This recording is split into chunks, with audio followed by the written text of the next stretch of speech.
नमस्कार मंडळी. स्टार प्रवाहावरील लग्नानंतर होईलच प्रेम या मालिकेचा जबरदस्त असा प्रोमो आपल्या समोर आलेला आहे आणि ह्या प्रोमोमध्ये आपल्याला असं बघायला मिळणार आहे की रम्या ही बहिणी बहिणीत भांडणं लावायचं काम करणार असते. ती म्हणते की मी तुमची स्पर्धा घेते आणि त्या स्पर्धेमध्ये आपण बघूयात कोणाचं कोऑर्डिनेशन संसारात आणि स्पर्धेत चांगलं आहे ते.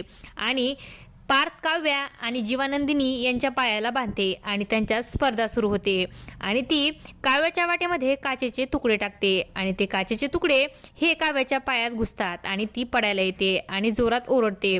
तेव्हा नंदिनी तिला सावरते आणि तिला हात देते आणि त्या दोघी बहिणी मिळून ही स्पर्धा पूर्ण करतात. आणि स्पर्धा पूर्ण झाल्याच्या नंतर नंदिनी ही काव्याला म्हणते की मी आपल्या नात्यामध्ये कधीही स्पर्धा होऊ देणार नाही. आणि काव्या बोलते की कोणाला एकटं पडू देणार नाही आणि कोणाला मागे देखील सोडणार नाही. दोघी बहिणीचं प्रेम बघून रम्याला मात्र खूपच राग येतो आणि ती रागाने त्यांच्याकडे बघते आणि काव्या आणि नंदिनी एकमेकींना आनंदाने मिठ्या मारतात.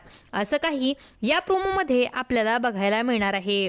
अशाच मालिकांच्या नवनवीन अपडेट्स पाहण्यासाठी आपल्या चॅनलला सबस्क्राईब करा आणि व्हिडिओ आवडला असेल तर लाईक आणि शेअर करायला विसरू नका. धन्यवाद.